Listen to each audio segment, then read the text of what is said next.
দেখি সরো। এই এই আমাদের মাঝখানে কোলবালিশ দিলে কেন? আজ থেকে এটা এখানেই থাকবে, আর আজকের পর থেকে আমি এভাবেই শোবো। কিন্তু কেন কোলবালিশ কেন? কারণ আমি ভগবানের কাছে মানত করেছি, আর মানত যতদিন না অব্দি পূর্ণ হবে ততদিন অব্দি আমি এভাবেই শোবো।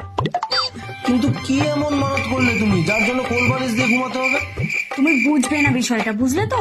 মানত করলে না শরীরটাকে পবিত্র রাখতে হয়, বুঝলে? আর কারো হাজবেন্ড যদি তার ওয়াইফকে ছোঁয় তাহলে মানতটা ভেঙে যায়, মানত পূর্ণ হয় না, শরীর অপবিত্র হয়ে যায়। তুমি কিচ্ছু জানো না। আমাকে শুনলে তুমি অপবিত্র হয়ে যাবে? এটা কোনো কথা? সরো। এই, একদম সরাবে না, এটা এখানেই থাকবে। আচ্ছা ঠিক আছে, তোমার এই মানতটা কতদিন চলবে? একদিন সময় লাগতে পারে, আবার এক সপ্তাহ লাগতে পারে, আবার এক বছর লাগতে পারে। 1 বছর? 1 বছর আমরা মাঝে কোলবালিশ দিয়ে ঘুমাবো? তাহলে তো আমি বোর হয়ে যাব। বোর হয়ে যাবে মানে? আমি কি তোমার টাইম পাস করার জিনিস নাকি যে তুমি বোর হয়ে যাবে? শোনো, তোমার টাইম পাস করার জন্য অনেক জিনিস আছে, ঠিক আছে? চুপচাপ করে দিকে মাথা ঘুরিয়ে শুয়ে পড়ো। এই শোনো, তুমি কি মানত করেছো আমাকে সেটা বলো তো আগে। না, সেটা বলা যাবে না, ওরকম বলে দিলে মানত পূর্ণ হয় না। বলো আমাকে, তুমি কি মানত করেছো? আমি মানতে একটা বাচ্চা চেয়েছি। তাহলে তো তোমার মানত কোনোদিনও পূর্ণই হবে না।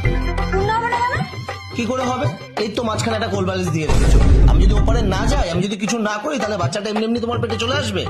আরে বাবা, আমার পেটে তোমার বাচ্চাটা চাই না। তাহলে কার বাচ্চার জন্য তুমি মানত করেছো? আরে বুদ্ধু, আমার ভাই টেনশনে আছে, ওর জন্য আমি মানত করেছি, ওদের বেবি হচ্ছে না, বুঝেছো? আর ওদের যতদিন না অব্দি বেবি হবে ততদিন অব্দি আমার মানতও ভাঙবে না, আমি এভাবেই শোবো, বুঝেছো? আমার ভাইয়ের বাচ্চার জন্য তুমি মানত করেছো, ওর কবে বাচ্চা হবে ততদিন আমার মাঝে কোলবালিশ থাকবে? হ্যাঁ। আচ্ছা বেশ, তাহলে আমি তোমাকে কোন কোন জায়গায় টাচ করতে পারবো? একটা চন্দ্র, চুপচাপ শুয়ে পড়ো, কোথাও টাচ করতে পারবে না, চুপচাপ শুয়ে পড়ো।